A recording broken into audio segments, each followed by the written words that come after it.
Good morning, all of you. How are you all? Welcome back to your social science virtual classroom. Today, in this module, we are going to start our new geography chapter number 3, motions of the earth.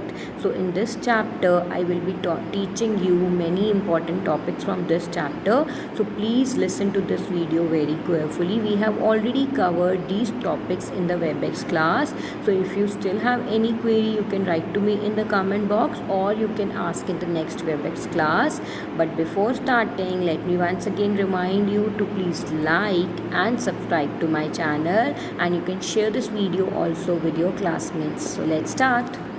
Our earth has two types of motions. The movement of the earth on its axis is called the rotation, and the movement of the earth around the sun is called revolution. Today in this video we are going to cover one motion of the earth, that is rotation of the earth. So please listen to it very carefully. As we all know that earth rotates on its axis from west to east, and this axis of the earth is an imaginary line which passes through the center, but this axis is not vertical, means it is not straight, it is little bit inclined or bent towards the north side, towards the right side, like you can see in the image. So, this is known as the inclination of the earth's axis. The inclination is always in the same direction, that is towards the north, and it always points towards the pole star. The Earth takes 24 hours or 1 day to complete one rotation on its axis. Thus, the rotation is also called as the daily motion of the Earth. So, it takes 24 hours or whole 1 day to complete one rotation. That is why it is also called daily motion of the Earth also. The speed of the rotation of the earth at the equator is 1675 km per hour. This speed is highest at the equator point, but when we move towards the pole, north pole and south pole, that means towards the up and down from the equator, the speed keeps on decreasing, and when we reach the pole, north pole and south pole, the speed becomes 0. So at the poles, whether North Pole or South Pole, the speed of the rotation of Earth is 0. Now let us understand the effects of the Earth's rotation. So the first effect is that because of this rotation, we feel that heavenly bodies like the sun, the moon, they move from east to west. But this is not the case. These heavenly bodies are stationary. They do not move at all. What moves? Our earth. Our earth rotates.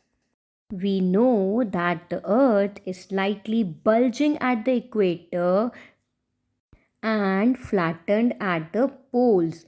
This is because of the rotation. That is why the polar diameter of the earth is 44 kilometers shorter than the equatorial diameter. It causes day and nights on earth. This how day and nights are caused, this concept we are going to understand in detail further in this video. It gives us the concept of direction based on sunrise and sunset. We know that sun rises in the east and sets in the west. Now let us understand how day and night are caused.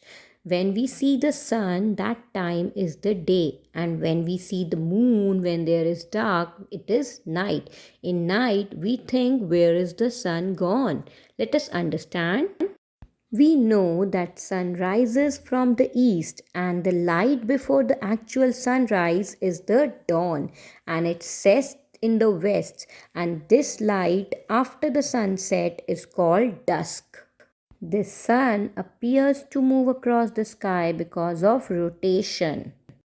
Since the sun is the main source of heat and light for the earth, due to the spherical shape of the earth, only one half of it gets the light from the sun at a time, and the other half remains in darkness. You can see in this image.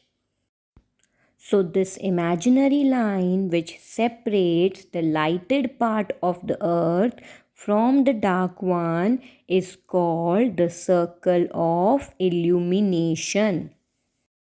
Thus, the portion of the earth that receives sunlight experiences day, and the portion which is in the darkness experiences night. Now, let us try to understand how days and nights are caused with the help of an activity. Let us suppose that globe is our earth and lamp is our sun. Now look closely, light is shining only on one side, this is day. And now you look at the other part where you can see it's dark, this is night.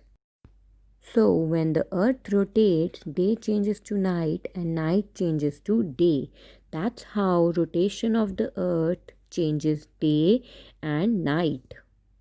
Now let us look at this map. We know that both India and United States are at opposite directions, and we also know that Earth takes 24 hours to complete one rotation. So when there is night in India, there is day in United States, and when there is night in United States, there is day in India, because these both are located in opposite directions. So, with this activity, I hope this concept of day and night is clear to you all now. Now, let us move towards our next topic, that is length of day and night. You all must have noticed that length of days and nights is not the same throughout the year. We know that in summer season we have noticed that days are longer and nights are shorter, but in winter season days are shorter and nights are longer. Why this happen? This happens due to the inclination of the earth's axis. We have studied that axis is not vertical, it is inclined. So because of this inclination, there is a variation or difference between the length of day and night.